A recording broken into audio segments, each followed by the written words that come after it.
Hello dear students, myself Chetan Sharma. Welcome to my YouTube channel commerce कक्षा। आज commerce कक्षा में हम बात करेंगे मैक्रो इकोनॉमिक्स के एक बहुत इंपॉर्टेंट चैप्टर की, जिसका नेम है determination of equilibrium level of income and output. जो ये चैप्टर है बहुत इंपॉर्टेंट चैप्टर है। इस चैप्टर में दो टॉपिक हैं। पहला टॉपिक है determination of equilibrium level of income and output and second topic है इन्वेस्टमेंट मल्टीप्लायर। दोनों ही टॉपिक से एग्जाम में न्यूमेरिकल प्रैक्टिकल आता है, तो चैप्टर को अच्छे से समझना है और पूरे पूरे मार्क्स इस चैप्टर में सिक्योर करने हैं। दोनों ही इजी हैं, थ्योरी भी और न्यूमेरिकल भी। इस चैप्टर में सबसे पहले हम पढ़ेंगे कि कैसे हम equilibrium level of income and employment determine करते हैं। देखो, हम equilibrium level of income determine करते हैं उस पॉइंट पर जहाँ पर इकोनॉमी में एग्रीगेट डिमांड एग्रीगेट सप्लाई के बराबर होती है। मतलब कि एग्रीगेट डिमांड एग्रीगेट सप्लाई हमारा टूल है, जिससे हम equilibrium level of income and employment determine करते हैं। और कहाँ पर हमने डिटरमाइन करा? जहाँ पर एग्रीगेट डिमांड एग्रीगेट सप्लाई के बराबर है। एग्रीगेट डिमांड हम पहले पढ़ चुके हैं। एग्रीगेट डिमांड का मतलब है टोटल एक्सपेंडिचर जो हमने किया है इकोनॉमी में on goods and services produced in a physical year. और एग्रीगेट सप्लाई का मतलब क्या है? टोटल आउटपुट जो हमने टोटल प्रोडक्शन किया है गुड्स सर्विसेज का, वो हमारा एग्रीगेट सप्लाई है। तो एग्रीगेट डिमांड टोटल एक्सपेंडिचर के बराबर होता है, एग्रीगेट सप्लाई हमारी नेशनल इनकम के बराबर होती है। तो इक्विलिब्रियम वहाँ होगा जहाँ इकोनॉमी में एग्रीगेट डिमांड एग्रीगेट सप्लाई के बराबर होती है। ठीक है। देखो, एग्रीगेट डिमांड का फॉर्मूला होता है सी प्लस आई और एग्रीगेट सप्लाई का फॉर्मूला होता है सी प्लस एस। तो जहाँ पर एग्रीगेट डिमांड एग्रीगेट सप्लाई के बराबर होगा वहाँ पर C plus S is equal to C plus I होगा। सी से सी कट गया तो क्या बचा? सेविंग और इन्वेस्टमेंट। इसका मतलब इक्विलिब्रियम वहाँ पर डिटरमाइन होता है जहाँ पर इकोनॉमी में सेविंग और इन्वेस्टमेंट बराबर होते हैं। ये दोनों बातें एक साथ ही होती हैं। जहाँ पर एग्रीगेट डिमांड एग्रीगेट सप्लाई के बराबर होगा वहाँ पर हमारा सेविंग और इन्वेस्टमेंट भी बराबर होंगे। ठीक है। तो देखो, ऐसे हमारे दो अप्रोच बन जाएंगी। इसमें एक हमारी बन जाएगी एग्रीगेट डिमांड एग्रीगेट सप्लाई और दूसरी बन जाएगी सेविंग और इन्वेस्टमेंट अप्रोच। अब हम बात करेंगे aggregate demand and aggregate supply approach की। देखो, ये अप्रोच बोलती है कि इक्विलिब्रियम वहाँ होगा इनकम एंड एम्प्लॉयमेंट का जहाँ इकोनॉमी में एग्रीगेट डिमांड एग्रीगेट सप्लाई के बराबर होती है। हमने एग्रीगेट डिमांड का डेफिनेशन पीछे पढ़ लिया कि टोटल एक्सपेंडिचर है जो हमने किया है गुड सर्विस पे। एग्रीगेट सप्लाई भी हमने पीछे पढ़ लिया कि टोटल सप्लाई है गुड सर्विसेज की। तो जहाँ पर हमारा एग्रीगेट डिमांड और एग्रीगेट सप्लाई बराबर होगा वहाँ पर हमारा इक्विलिब्रियम हो जाएगा। सो इस ग्राफ में O Y level of income जो है यहाँ पर हमारा इक्विलिब्रियम हो रहा है ई पॉइंट पर, क्योंकि ई पॉइंट पर हमारी एग्रीगेट डिमांड एग्रीगेट सप्लाई के बराबर है। ठीक है। जो ये पॉइंट है इक्विलिब्रियम पॉइंट, ये शो कर रहा है कि जितना हमने बनाया उतना बिक गया। मतलब कि ना तो इकोनॉमी में गुड्स एंड सर्विसेज की शॉर्टेज है ना सरप्लस है। शॉर्टेज कब होती? शॉर्टेज तब होती जब एग्रीगेट डिमांड ज़्यादा होता है एग्रीगेट सप्लाई से। और सरप्लस कब होता है? सरप्लस कब होता है? जब हमारा एग्रीगेट सप्लाई ज़्यादा होता है एग्रीगेट डिमांड से, कि हमने बनाया ज़्यादा और डिमांड कम है, तो सरप्लस होता है। अब यहाँ पर इक्विलिब्रियम पॉइंट पर ना सरप्लस है ना शॉर्टेज है, जितना हमने बनाया उतना ही हमारा बिक गया, सेल आउट हो गया। तो जो ई है हमारा इक्विलिब्रियम पॉइंट है। अब हम इस कर्व को एनालाइज करते हुए देखेंगे कि अगर इकोनॉमी में एग्रीगेट डिमांड ज़्यादा हो एग्रीगेट सप्लाई से तो क्या होगा। देखो, अगर इकोनॉमी में एग्रीगेट डिमांड ज़्यादा हो एग्रीगेट सप्लाई से तो ये शॉर्टेज को शो करेगा कि हमारी इकोनॉमी में गुड्स एंड सर्विसेज का जो जो है शॉर्टेज हो गया है, मतलब इन्वेंट्रीज कम पड़ गई हैं। जैसे इस डायग्राम में अगर हम देखें तो जो हमारा इक्विलिब्रियम पॉइंट है उससे पहले, ओ एस पॉइंट से पहले अगर हम देखें तो हमारा डिमांड ज़्यादा है सप्लाई से। तो ये हमारा शॉर्टेज को शो कर रहा है कि हमारी इन्वेंट्रीज कम पड़ गई हैं। देखो, जब हमारी इन्वेंट्रीज कम पड़ जाएंगी, जब गुड्स एंड सर्विस का शॉर्टेज हो जाएगा तो प्रोड्यूसर क्या करेगा? तो प्रोड्यूसर प्रोडक्शन बढ़ाएगा। वो ज़्यादा वर्कर्स को एम्प्लॉयड करेगा, ज़्यादा रिसोर्सेज यूज़ करेगा और प्रोडक्शन को बढ़ाने का ट्राई करेगा। जब वो प्रोडक्शन को बढ़ाएगा तो हमारी सप्लाई बढ़ेगी, इनकम बढ़ेगी। वो तब तक प्रोडक्शन बढ़ाता रहेगा जब तक हमारा सप्लाई बढ़ते हुए इनकम के उस लेवल पे ना पहुंच जाए जहाँ पर वो डिमांड के बराबर हो जाए। और जब बराबर हो जाएगा डिमांड के तो वहाँ पर हमारा इक्विलिब्रियम डिटरमाइन हो जाएगा। अब हम बात कर रहे हैं कि अगर इकोनॉमी में एग्रीगेट सप्लाई ज़्यादा हो एग्रीगेट एग्रीगेट डिमांड से तो क्या होगा। देखो, अगर इकोनॉमी में एग्रीगेट सप्लाई ज़्यादा है एग्रीगेट डिमांड से तो इसका मतलब हमारी इकोनॉमी में अनवांटेड इन्वेंट्रीज का स्टॉक बढ़ जाएगा। ठीक है। जैसे इस डायग्राम में देखो, हमारा इक्विलिब्रियम जो हो रहा है वो हो रहा है O S level of income and output पर। लेकिन अगर हम इससे ज़्यादा प्रोडक्शन कर रहे हैं, इससे हम आगे चले जाए तो हमारी सप्लाई ज़्यादा हो जाएगी डिमांड से। अब जब सप्लाई ज़्यादा है डिमांड से तो इसका मतलब हमारे पास सरप्लस स्टॉक बच गया। अब इस सरप्लस स्टॉक को फिनिश करने के लिए प्रोड्यूसर क्या करेगा? प्रोडक्शन कम करेगा। जब वो प्रोडक्शन कम करेगा तो उससे क्या होगा? उससे सप्लाई घटेगी, इनकम घटेगी। वो तब तक प्रोडक्शन कम करता रहेगा जब तक सप्लाई घटते हुए अनवांटेड इन्वेंट्रीज का स्टॉक ख़त्म होते हुए हमारा जो सप्लाई है वो डिमांड के बराबर हो जाएगा। तो जहाँ पर हमारा जो एग्रीगेट सप्लाई है वो डिमांड के बराबर हो जाएगा, वहाँ पर हमारा इक्विलिब्रियम डिटरमाइन हो जाएगा। तो ना तो इकोनॉमी में एक्सेस डिमांड रहेगा ना एक्सेस सप्लाई रहेगा, हमेशा इक्विलिब्रियम वहीं होगा जहाँ पर ये एक ऑटोमेटिक प्रोसेस हो गया ना, ऑटोमेटिकली हमारा जो इक्विलिब्रियम है अपने आप डिटरमाइन हो जाएगा। कहाँ पर? जहाँ पर एग्रीगेट डिमांड एग्रीगेट सप्लाई के बराबर होगा। अब हम बात करेंगे सेविंग एंड इन्वेस्टमेंट अप्रोच की। देखो ये अप्रोच बोलती है कि हमारी इकोनॉमी में इक्विलिब्रियम तब होगा इनकम एंड एम्प्लॉयमेंट का जब हमारी इकोनॉमी में एग्रीगेट डिमांड एग्रीगेट सप्लाई के बराबर होगा। अब देखो जहाँ पर हमारा एग्रीगेट डिमांड और सप्लाई बराबर होगा वहाँ पर हमारा सेविंग और इन्वेस्टमेंट भी बराबर होगा। तो हमारी इक्विलिब्रियम डिटरमाइन करने की एक अप्रोच है जो कि है सेविंग एंड इन्वेस्टमेंट अप्रोच, और वो ये कहती है कि इक्विलिब्रियम तब होगा जब हमारा सेविंग और इन्वेस्टमेंट बराबर होगा। इसमें देखो हमने इन्वेस्टमेंट को ऑटोनोमस माना है, जो इसमें कर्व है वो पैरेलल टू एक्स एक्सिस है इन्वेस्टमेंट का। तो हमने इन्वेस्टमेंट को ऑटोनोमस इन्वेस्टमेंट माना है, इसलिए इसका कर्व कैसे बनाया? Parallel to X axis. और जो सेविंग कर्व है ये हमारा अपवर्ड स्लोप का है, स्टार्टिंग में नेगेटिव है, क्योंकि जब हमारा कंजप्शन ज़्यादा होगा इनकम कम होगी तो सेविंग जीरो होगी, है ना, सेविंग नेगेटिव होगी।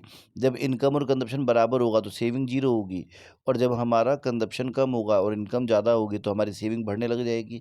तो जहाँ पर सेविंग और इन्वेस्टमेंट कर्व आपस में इंटरसेक्ट करेंगे दोनों बराबर होंगे, वहाँ पर हमारा इक्विलिब्रियम हो जाएगा।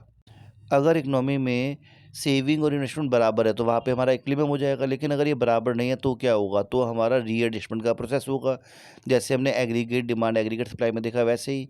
देखो अगर हमारी सेविंग ज़्यादा होगी इन्वेस्टमेंट से, जैसे कि मैंने इस ग्राफ में शो किया है, जैसे अगर हम देखें Y2 level of income and employment पर हमारी सेविंग ज़्यादा है इन्वेस्टमेंट कम है, तो क्या होगा? तो देखो जो हमारी सेविंग है वो कंपोनेंट है एग्रीगेट सप्लाई का, इन्वेस्टमेंट कंपोनेंट है एग्रीगेट डिमांड का। तो अगर सेविंग ज़्यादा है इन्वेस्टमेंट से तो इसका मतलब ये हो गया कि हमारी एग्रीगेट सप्लाई ज़्यादा है एग्रीगेट डिमांड से। तो सप्लाई ज़्यादा है डिमांड से तो मतलब क्या हुआ? हमारे पास अनवांटेड इन्वेंट्रीज़ का स्टॉक बढ़ जाएगा। तो हमारे पास अनवांटेड इन्वेंट्रीज जब बढ़ जाएंगी तो उसमें हम क्या करेंगे? तो प्रोड्यूसर जो है हमारे, वो प्रोडक्शन को कम करना स्टार्ट कर देंगे। जब वो प्रोडक्शन कम करेंगे तो इनकम कम होगी तो सेविंग भी कम होगी। वो तब तक वो तब तक प्रोडक्शन को कम करते रहेंगे जब तक हमारी सेविंग घटते हुए इन्वेस्टमेंट के बराबर ना हो जाए, और जब वो बराबर हो जाएंगे इन्वेस्टमेंट के तो वहाँ पर हमारा इक्विलिब्रियम हो जाएगा। अब हम बात करेंगे कि अगर हमारी इकोनॉमी में सेविंग कम है इन्वेस्टमेंट से तो क्या होगा? देखो जो सेविंग है ये कंपोनेंट है एग्रीगेट सप्लाई का, जो इन्वेस्टमेंट है वो कंपोनेंट है एग्रीगेट डिमांड का। तो अगर हमारी सेविंग कम है इन्वेस्टमेंट से तो इसका मतलब ये हो गया कि हमारी इकोनॉमी में एग्रीगेट सप्लाई कम है एग्रीगेट डिमांड से। अब डिमांड ज़्यादा है, एग्रीगेट डिमांड ज़्यादा है और सप्लाई कम है, तो इसका मतलब ये हो गया हमारी इकोनॉमी में इन्वेंट्रीज़ का शॉर्टेज हो जाएगा। अब जब शॉर्टेज हो जाएगा तो क्या करेंगे प्रोड्यूसर्स? वो प्रोडक्शन को बढ़ाएंगे। जब वो प्रोडक्शन बढ़ाएंगे तो इनकम बढ़ेगी तो सेविंग बढ़ेगी। वो तब तक प्रोडक्शन बढ़ाएंगे जब तक हमारी इनकम बढ़ते हुए सेविंग बढ़ते हुए इन्वेस्टमेंट के बराबर ना आ जाए। तो जब हमारी सेविंग और इन्वेस्टमेंट बराबर हो जाएंगे तो वहाँ पे हमारा इक्विलिब्रियम डिटरमाइन हो जाएगा। अब हम बात कर रहे हैं आज की क्लास के सेकंड टॉपिक की, जिसका नेम है इन्वेस्टमेंट मल्टीप्लायर। जो ये टॉपिक है ये topic basically professor J M. Keynes ने ड्राइव किया था। Professor J M. केज ये कहते थे कि जब हम अपनी इकोनॉमी में इन्वेस्टमेंट को बढ़ाते हैं तो उससे कई गुना ज़्यादा हमारी इकोनॉमी में इनकम बढ़ जाती है। ठीक है, तो मल्टीप्लायर यही बताता है कि जब हम इकोनॉमी में इन्वेस्टमेंट को बढ़ाएंगे तो उससे कितने गुना इनकम हमारी बढ़ जाएगी। ठीक है, तो इसका डिफ़ाइन क्या है? तो डिफ़ाइन यही है कि investment multiplier is the ratio of increase in income due to change in investment.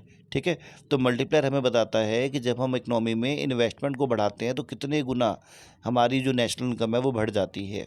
अब हम बात करेंगे वर्किंग ऑफ अ मल्टीप्लायर की। देखो जो प्रोफेसर केन्ज है उन्होंने बोला कि जब हम इकोनॉमी में इन्वेस्टमेंट को बढ़ाएंगे तो उससे कई गुना ज़्यादा इनकम बढ़ेगी। अब ये कैसे होगा? अब हम ये बात समझेंगे कि इन्वेस्टमेंट बढ़ाने से हमारी इकोनॉमी में इनकम कैसे बढ़ती है।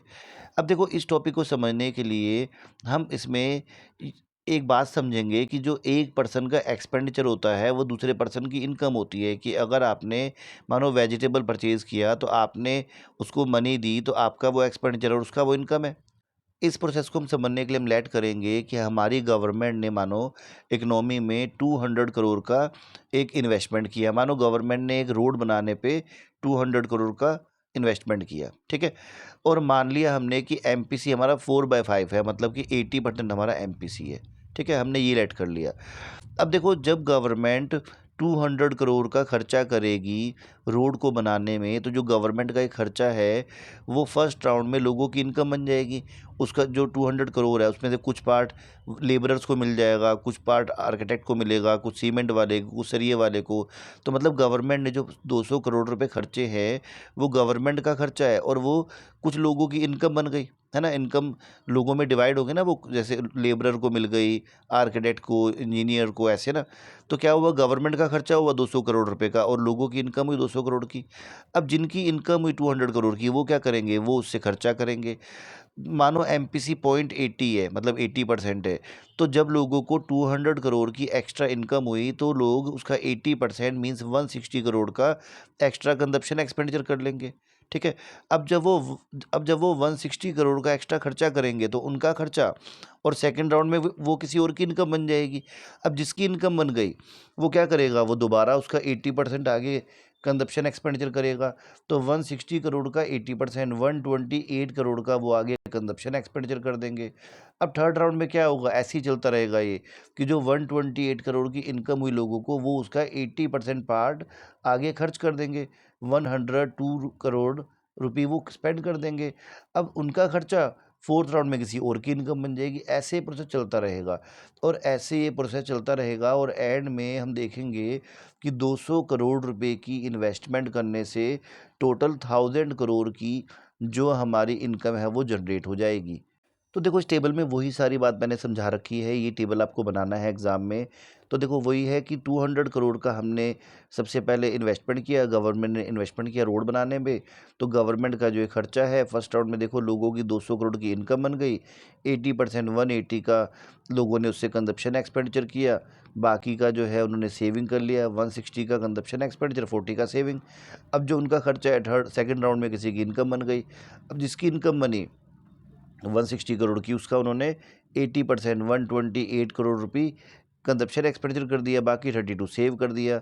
और जो 128 का उन्होंने खर्चा करा वो थर्ड राउंड में किसी और की इनकम बन गई। ऐसे प्रोसेस चलता रहेगा, और हम देखेंगे कि 200 करोड़ के इन्वेस्टमेंट से हमारी इनकम में 1000 करोड़ का जो इनकम है वो जनरेट हो जाएगा।